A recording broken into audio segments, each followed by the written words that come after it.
নারায়ণগঞ্জে বাংলাদেশ ভূমিহীন আন্দোলনের ৭ দফা দাবিতে বিক্ষোভ সমাবেশ অনুষ্ঠিত হয়েছে। বুধবার ৭ মে দুপুরে নারায়ণগঞ্জ জেলা প্রশাসক কার্যালয়ের সামনে এই সমাবেশ অনুষ্ঠিত হয়। বাংলাদেশ ভূমিহীন আন্দোলনের নারায়ণগঞ্জ জেলা শাখার সভাপতি জিয়াউল ইসলাম সুমনের সভাপতিত্বে ও এস এম মমিনের সঞ্চালনায় সমাবেশের প্রধান অতিথি হিসেবে উপস্থিত ছিলেন রাষ্ট্র সংস্কার আন্দোলনের সমন্বয়ক শাহাবুদ্দিন কবিরাজ লিটন। এ সময় আরও উপস্থিত ছিলেন বাংলাদেশ ভূমিহীন আন্দোলনের সাধারণ সম্পাদক শেখ নাসির উদ্দিন, কেন্দ্রীয় কমিটির দপ্তর সম্পাদক মহসিন মিয়া, রাষ্ট্র সংস্কার আন্দোলনের ভারপ্রাপ্ত সাংগঠনিক সমন্বয়ক সোহেল শিকদার সহ অন্যান্য নেতৃবৃন্দ।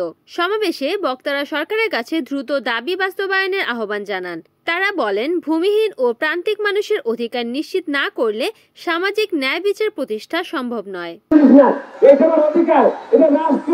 আমাকে দেবে, আমাদের খাদ্য, বস্ত্র, অন্ন, বাসস্থান, শিক্ষা, চিকিৎসা এই যদি না থাকে, এটা পুরাটা দায়িত্ব রাষ্ট্র।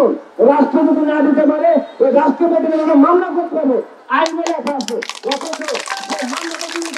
আমি যদি অধিকারের কথা বলতে যাই, আমার পিঠে লাঠি কাজ করে, আমার গুলি খাইতে হয়। দেখা যাবে ডিসির কাছে গেলে মানে সার করতে করতে পা স্যান্ডেল শেষ, খাতা কাটা শেষ।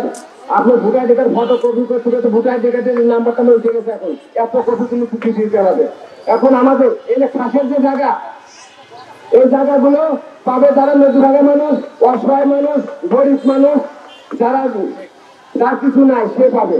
আমাদের অধিকার আদায় করবার জন্য আমাদের সব সময় মাঠে থাকতে হবে, ঘাটে থাকতে হবে। এর জন্য আপনারা কি আমার সাথে আছেন?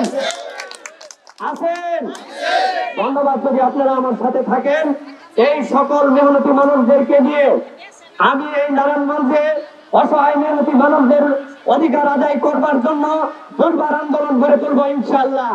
আমাদের সেই ৬ দফা দাবির মধ্যে উল্লেখযোগ্য ছিল ভূমি দস্যুদের কাছ থেকে খাস জমি উদ্ধার করে ভূমিহীনদের মাঝে বন্টন করার কথা। আসলে দেখেন, এই নারায়ণগঞ্জে অনেক শিল্পপতি আছেন, অনেক নেতা এবং নেতৃবৃন্দ আছেন। তারা যখন যে সরকার আছে, সেই সরকার নিয়ন্ত্রিত তারা একটা সাম্রাজ্যবাদী সিন্ডিকেট তৈরি করেন। তাদেরকে রুখে দেওয়া সাধারণ জনগণের পক্ষে সম্ভব না। কারণ যেখানে রাষ্ট্র ইনভলভ, যেখানে সরকার ইনভলভ, সে জায়গায় লোকাল এমপি নিয়ন্ত্রিত সেই সিন্ডিকেটদেরকে আমরা নতুন ভাবে রুখে দেব। সেজন্য নারায়ণগঞ্জ জেলা নারায়ণগঞ্জ ভূমিহীন আন্দোলনের প্রস্তাব যে আমরা যদি এই সিন্ডিকেট রুখতে চাই, তাহলে আমাদের উন্নত রাষ্ট্রের যে সিস্টেম, সেই সিস্টেমের উপর আমাদেরকে জোরদার করতে হবে। উন্নত রাষ্ট্র মাল্টি লেভেল সিস্টেম চালু করে সেই সিন্ডিকেটকে বানচাল করার জন্য আর কি করে প্রচেষ্টা করে। ছাত্র ভাইরা কিন্তু এককভাবে এই আন্দোলনে এই হাসিনাকে রুখতে পারেন নাই, কিন্তু তখনই পেরেছেন যখন সে গর্ভধারিণী মা যখন নির্দেশ বলেছে যে না, আর এই দেশে এভাবে বসবাস করা যাচ্ছে না। যা বাবা, আমি এই রাষ্ট্রের জন্য, এই মানুষের জন্য আমি আমার ছেলেকে কোরবানি করে দিলাম। এরকম সোশ্যাল মিডিয়ায় পান নাই আপনারা? তো এই জায়গায় যখন একটা মা তার সন্তানকে বিলিয়ে দেয় এই রাষ্ট্রের জন্য, তাহলে আমরা কি পারি না এই নারায়ণগঞ্জটাকে সুন্দরভাবে গড়তে পারি না?